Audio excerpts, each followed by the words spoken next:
MVP, Defensive Player of the Year, Six-Man, Most Improved. I'll tell you why the Pelicans have some real chances at bringing home some hardware this upcoming season. It's the Monday episode of Locked On Pelicans. Let's go.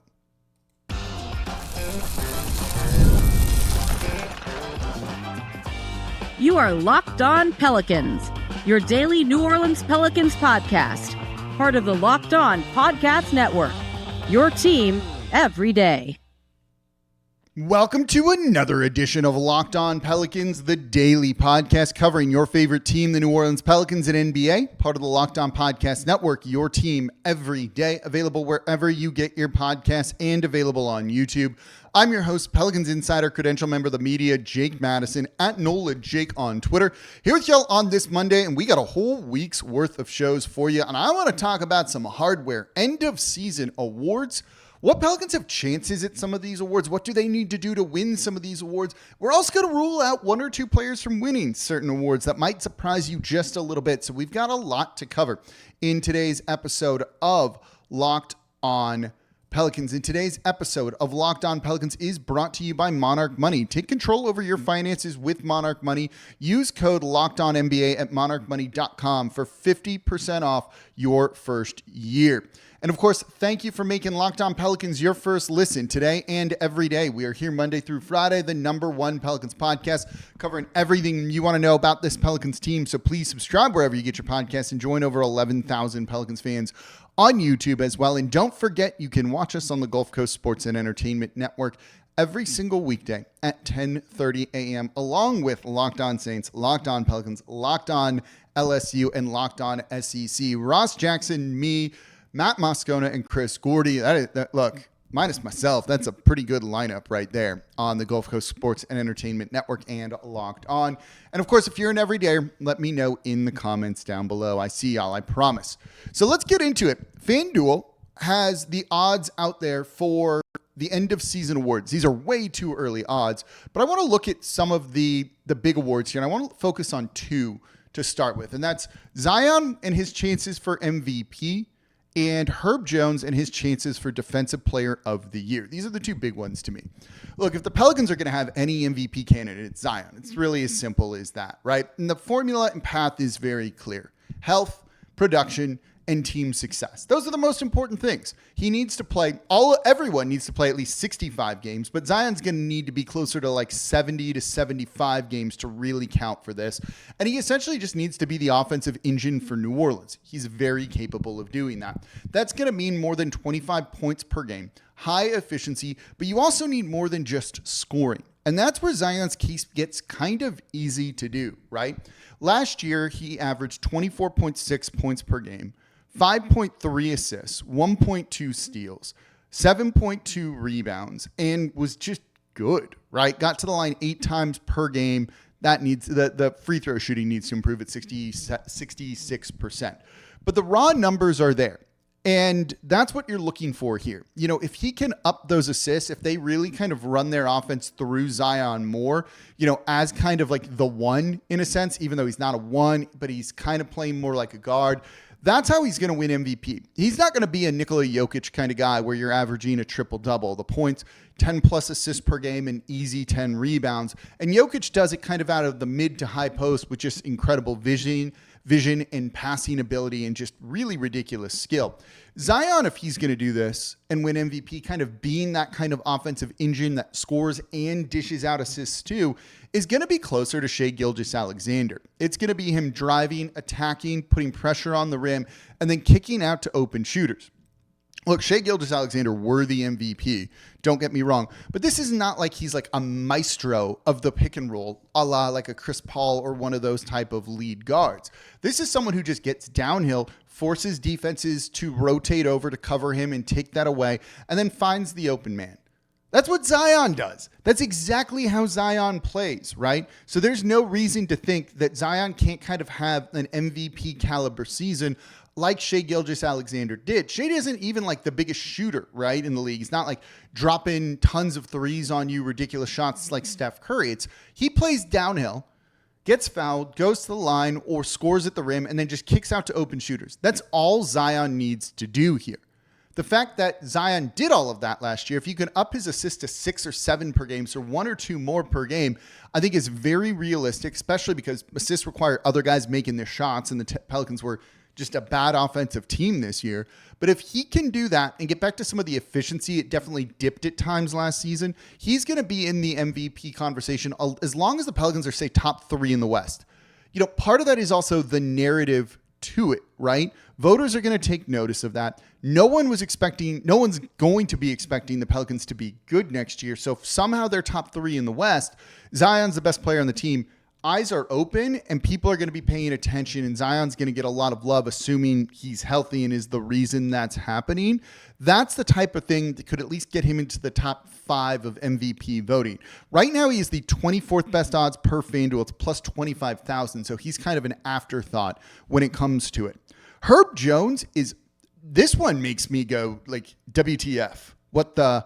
Herb Jones, Defensive Player of the Year candidacy. He is the get this, 25th best odds. 25th best odds for Defensive Player of the Year, which is just absolutely like mind-blowing to me how that is a thing, right? This is someone who just a year ago was a first-team all-defense, finished 5th in Defensive Player of the Year, and was the first non-big man on that list. The 4 in front of him were all big men. We're all centers, right? That tends to be who often wins it. Not always, but often wins it because they block shots, they grab rebounds, that kind of thing. It's just easier to quantify them. Herb Jones is already one of the best, if not the best, perimeter defenders in the league. But if he wants to win this award, right, the team's just going to have success. He's just got to lock down guys. He guards 1 through 4. If he can throw some, guarding 5s in there, centers in there too, and do that, that's only going to help him. But basically just locking down as much as you can opponent stars and doing it on a winning team, that's what it's going to take, right? Everyone knows who Herb Jones is. The national media knows Herb Jones' name at this point. But if the Pelicans can get close to 50 wins again, and he has a couple of those really signature defensive performances on big name stars, we've seen the stats of Paul George does nothing against Herb Jones. Kawhi Leonard struggles against Herb Jones. You're going to go up against Kevin Durant and those other guys too in the Western Conference. If you start shutting them down and they're winning games and the defense kind of rebounds from where it was last year to being back into the top 10, let's say, a lot of that credit is going to go to Herb Jones. I think he's partially so low. Again, 25th best odds. What the heck? Because of the injuries last season limiting him. But this is someone who is just such an elite defender right now. This should be pretty easy for him to kind of get back in this conversation. I think of all of the names that we're going to mention and everyone we're going to talk about here, the easiest one, or the one that with the best chance, would be Herb Jones in Defensive Player of the Year. He's got competition. Dyson Daniels going to be in the running for that next year. So will Evan Mobley again. All of the usual names, but Herb being healthy and being able to shut down perimeter guys like he does is really something special. He blocks more 3-point shots, y'all, than I can even remember or imagine. And that's one of the most impressive things that he does. It's hard to block 3-point shots. The everydayers have heard me say this for years. When you look into the play-by-play data of is a shot open, wide open, contested, tight, 3-point shots tend to be open or wide open about 85 to 90% of the time. It's a really high number because people don't take contested 3-point shots because you're worried about them getting blocked.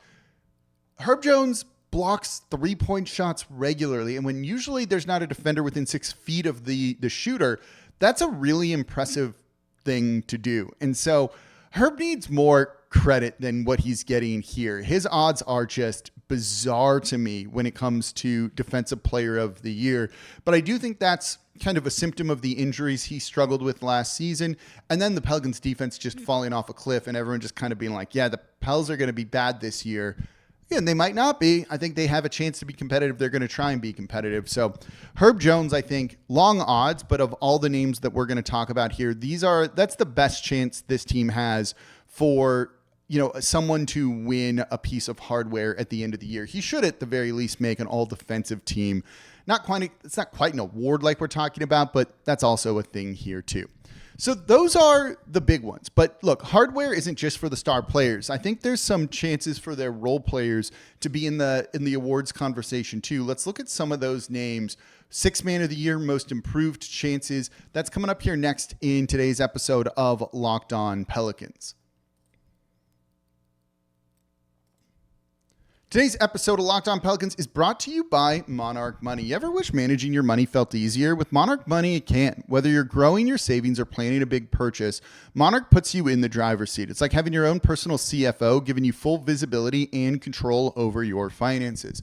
So Monarch Money is more than just a budgeting app. It's a complete financial command center, so you can track all your accounts, investments, and spending in one place. So in addition to managing your money, you're also building wealth. Planning a wedding with the fiance right now. We got to make sure we're on budget. We got to make sure people are getting paid on time, that we got the money in the accounts to pay people, like all of that stuff. It's a lot of moving parts. Monarch Money makes managing your money with a partner super easy. We're on the same page. We know what's going out. It's been just not an issue, not causing stress in what can be a stressful time. So I love that you can also put everything into one app. All my accounts are linked there. You can see your spending. You can see trends. You know where to cut back. You know what you can spend more on. Just having that complete picture is really helpful. So take control over your finances with Monarch Money. Use code LOCKEDONNBA at monarchmoney.com for 50% off your first year. That's monarchmoney.com, code LOCKEDONNBA for half off your first year. And thank you for making Locked On Pelicans your first listen today and every day. We're here Monday through Friday, the #1 Pelicans podcast, covering everything you want to know about this Pelicans team. So please subscribe wherever you get your podcasts and join over 11,000 Pelicans fans on YouTube as well and become an everydayer. That means you listen Monday through Friday to the Locked On Pelicans podcast. And if you're an everydayer, let me know in the comments down below. For your second listen, it's Locked On Fantasy Basketball. Josh Lloyd is doing, he calls them the background series on all the teams. I was just on there last week. Locked On Celtics is up there now. I'm also about to go record with John Krause of Locked On NBA. But make Locked On Fantasy Basketball your second listen today. Josh Lloyd's the GOAT. If you want to win your league, get bragging rights over your friends, he's going to help you do that. Locked On Fantasy Basketball will make it your second listen today. Part of the Locked On Podcast Network, your team every day. So before I talk about what I want to talk about here, just realized looking at the thing, I misspelled chances here for sixth man or most improved. So if you're watching on YouTube, forgive me. I was typing a little bit too quickly there. But let's get into this one. Kind of like more role player-y awards, guys that, aren't going to be the MVPs or anything like that, but that matter. And it's interesting, as I was looking at this, does anyone have a chance at sixth man of the year? The first name that really jumps out, right, is Jose Alvarado. This is the spark plug for this team. Jose might not win sixth man. I don't even know if he'll really get votes for sixth man of the year, but he should. He should be getting votes every single year for sixth man of the year. Matt Moore at HP Basketball, who's also one of our Locked On Nuggets hosts, Locked On NBA hosts, you know him from the Action Network and other places too, talked about this about a year or so ago. Jose Alvarado tends to be one of the most impactful players in the NBA in terms of on-off, and I've shared the statistics too. He basically leads the team, or is one of the top guys in terms of like net rating. The team is just better with him on the court. And over the past couple of years, one of the things that I've gotten a little bit away from is like relying too much on like certain stats to prove value in things. Sometimes it's just as simple as like win your minutes, right? Like that's the end goal here, is winning basketball games. You do that by winning your minutes when you're on the court. I sometimes don't care about the stats. Just, are you winning your minutes? It can be that simple. So I love net rating for that, right? It shows that. Are you winning your minutes? Yeah. And Jose Alvarado does consistently, right? I mean, what more do you need? He comes off of the bench and completely can change a game for New Orleans by bringing that kind of energy. I called him a chaos agent the other day. That's what he does. It's just that game-changing energy every single night. That should put you in the running for sixth man of the year, in my opinion. Just like as simple as that, right? Like I can't think of, another player on this team that has those kind of big swings and that is as influential on the team. Not even the starters do that necessarily at times. Jose should be in the running almost every year for sixth man of the year, at least getting votes. He finished sixth in sixth man of the year 2 years ago. I don't know if he's ever going to actually win, but yeah, he should be kind of talked about and in the running for that. I think a name that would be interesting to discuss for sixth man of the year, we're doing it a year early, and that's Jordan Poole. He's going to be starting for this team, I believe, right?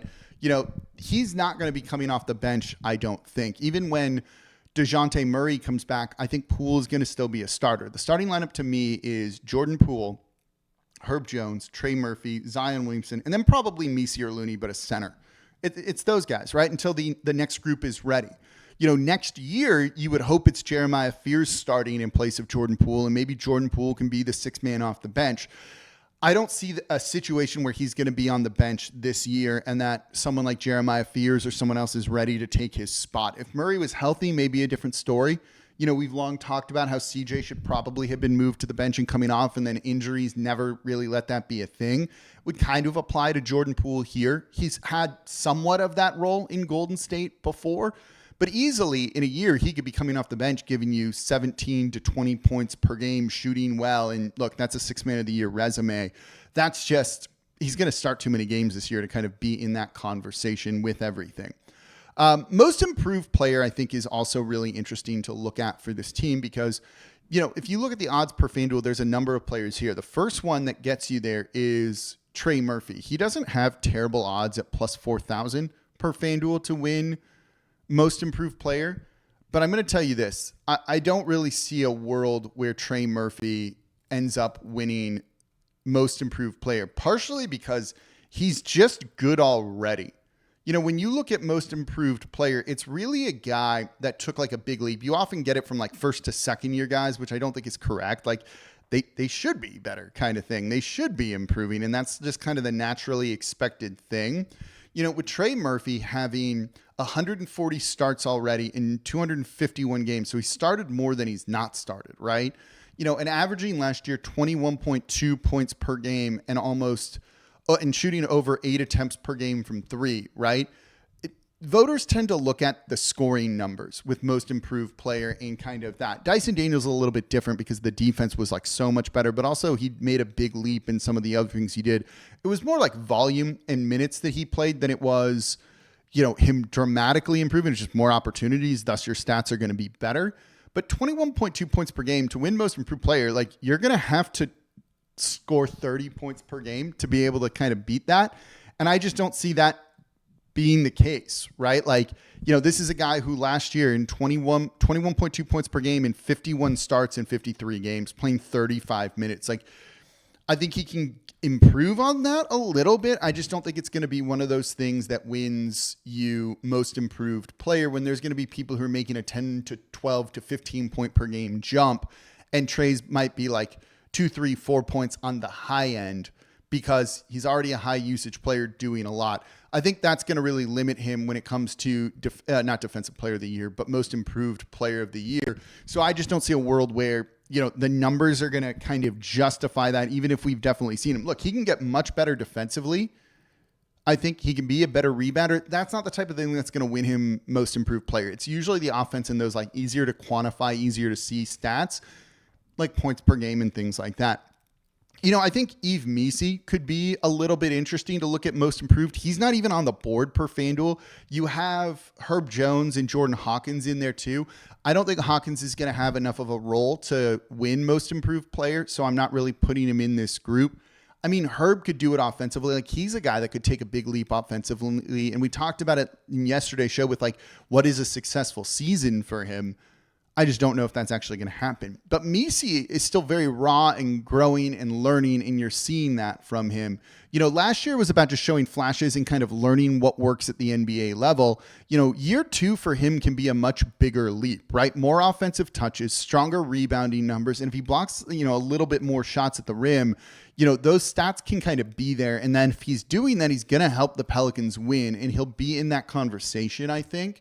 You know, as long as they carve out the correct role for him. Are you that vertical spacing threat? Are you a pick and roll big? Are you a different kind of guy? He needs guards to help him and others to help him here. And so I think that you could have Yves Missi do that, but it's a long shot at best. But I think when you look at the players on the team in terms of most improved, yeah, he's a guy that definitely can do all of that. And I'd be excited to see what his growth would be this year. You know, if he's not starting, that might hurt. If it is Kevon Looney, that's going to really change things, I think, a little bit too. So that's going to be a factor into it as well. So that's who some of the other ones are there too. But look, there's other guys that could win awards, one including not a player. Let's talk about that. And that's coming up here next in today's episode of Locked On Pelicans. Today's episode of Locked On Pelicans is brought to you by 5 Energy Transfusion. It brings the bold grape, ginger, and lime flavors of your favorite golf drink, minus the alcohol, into a quick, energizing shot. So whether you're sinking birdies or just making memories with friends, this is a hole-in-one for your energy game. Look, I play a lot of golf in New Orleans. It is super hot, so I have like a 6 a.m. tee time usually. Play like once or twice a month. I'm up in the 4 a.m. hour getting ready, showering. I don't have time to stop and get coffee. I don't have time to make coffee or whatever. I just need to get to the course and be energized and ready to play. And that's where 5 Hour Energy comes in. I just grab it, drink it, and I go. It's 2 seconds, it's done, and it tastes delicious. I love that. And so it gives me that boost I need to be ready for that early morning tee time and hopefully beat my friends. That doesn't happen all that often. So golf is all about good times with good people and good flavors, of course. The grape, ginger, lime flavor gives you the best parts of your clubhouse go-to without chasing down the beverage cart. So if you go to 5hourenergy.com today, that's the number 5hourenergy.com, you can use promo code LOCKEDONGOLF to receive 20% off your order. The offer is valid only until September 30th on one order and cannot be used with other promotions. The code is not good on subscription orders, so whether you're meeting up with friends or trying to turn 18 holes into 36, that's the dream. Get the energizing boost you need to power through. Order transfusion-flavored 5 Hour Energy shots today. And thank you for making Locked On Pelicans your first listen today and every day. We're here Monday through Friday, the number one Pelicans podcast covering everything you want to know about this Pelicans team. So please subscribe wherever you get your podcast and join over 11,000 Pelicans fans on YouTube as well and become an everydayer. That means you listen Monday through Friday to the Locked On Pelicans podcast. And don't forget, you can catch us on the Gulf Coast Sports and Entertainment Network every single weekday at 10:30 a.m., along with Locked On Saints, Locked On LSU, and Locked On SEC. If you have an office or something, put it on in the lobby, whatever it might be. Get everyone tuning in to Locked On here. For your second listen, it's definitely Locked On Saints. How'd the QB battle go over the weekend? What did that look like? Whose reps were great? Ross Jackson's going to make sense of everything preseason and black and gold in the QB battle over at the Locked On Saints podcast, part of the Locked On Podcast Network, your team every day. So let's wrap up looking at 2 more awards here. And I want to start with Rookie of the Year. Jeremiah Fears, 8th best odds to win Rookie of the Year. He's not the favorite, right? And I don't really know if even the 8th best odds feels a little high for him with that. But if he carves out a role in the rotation and has a couple of really good kind of explosive scoring nights, it's going to put him more on people's radar, and he's at least going to get mentioned, right? His path is about efficiency and energy and showing some of those, oh, wow, this dude's going to be really good in the NBA kind of moments. And if the team's winning and he's having an outsized role in their winning, big if, that's going to go a really long way towards helping him get there. But 8th best odds even seems a little bit high, given we don't even know if he's going to be quite in the rotation to start the year, even if he probably should be. The other one I want to look at is Willie Green for Coach of the Year. You know, Coach of the Year almost always goes to a coach of a top 3 seed that exceeds expectations, right? That one's as simple. If this team is healthy and Willie Green maximizes the talent in some capacity, especially in a deep Western Conference, he'll be in the mix, right? If the Pelicans get to 50 wins, he might be a lock for Coach of the Year. Their over-under is, 32.5, 31.5, something along those lines. No one is expecting this team to be particularly good. So if they are good, even if it's the players kind of doing it, right? Like a year or 2 ago, you could argue that the Pelicans kind of, were like greater than this, not greater than the sum of their parts. I've seen people say like they won on talent. Coach had something to do with it, but I get the point that people are trying to make. There's a coherent offense, and he takes this team that looks questionable fit-wise and all of that, and they win a bunch. He's going to be in the conversation no matter what. It's also going to earn him another contract, and he's going to remain the coach longer here in New Orleans. But that's a different kind of conversation. If he gets to top 3 seed, like he's going to win it. The expectations are low for this team. So if you're capable of blowing him out of the water, that's a great thing. In terms of Coach of the Year 2 with Willie Green, he's got a lot of room to improve. Look, there's some good things there. I don't think he's a bottom 5 coach in the league. I don't think he's a top 5, top 10 coach in the league. He's probably somewhere in the middle. But he's got a lot of room to improve too. We talked about what a successful season looks like for him. That's better late game management, right? Some of that's on the players too, because he can't be out there, he's not making them miss shots or things like that.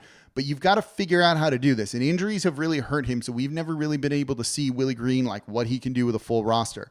In theory, they're going to be healthy to start the year. This is his opportunity to do it. It's why we did a show the other day saying like he needs to get off to a fast start. Otherwise, I think they're going to try and make some changes quickly if this team is not injured. If they're healthy and not living up to what they're capable of doing, that's not going to reflect really well on Willie Green whatsoever. But because he has room to improve as a coach, that's an important thing. You know, he has room to grow and thus can really raise the ceiling of this team in a way that a lot of other people, players, front office, don't have the capacity to do. If Willie Green figures out an offense or lets Borrego do the offense, whatever it might be. Look, he's in charge. If Borrego does it, it's because he's empowered Borrego to do it, and Willie Green gets some credit for that. If he's capable of doing that, if that ends up happening here, this team can exceed expectations. You know, getting into the play-in tournament isn't going to be enough to get him Coach of the Year votes. I think he'll be looked on favorably around the league if that's the case. It'll earn him probably another contract in New Orleans, but I think if he manages to somehow take them to top 3, that's what it's going to take. He'll win Coach of the Year, right? If the Pelicans are top 3 in the West, book it now. He wins Coach of the Year. I think it's really as simple as saying that. And that also then means Zion might be in the conversation for MVP. Herb maybe is in the running for Defensive Player of the Year. It's all really good stuff right there. Unlikely, but it's a chance. And we're talking awards today. What do you think? Who do you think has the most likely chance? Zion winning MVP, Herb Defensive Player of the Year, somebody, Misi for Most Improved, Jose for Sixth Man of the Year, Fears for Rookie, or Head Coach Willie Green for Coach of the Year? Let me know what you think in the comments down below. And that's going to do it for this episode of Locked On Pelicans. As always, I'm your host, Jake Madison, at NOLA Jake on Twitter. This is the Locked On Pelicans podcast, part of the Locked On Podcast Network, your team every day. I'll be back with y'all tomorrow.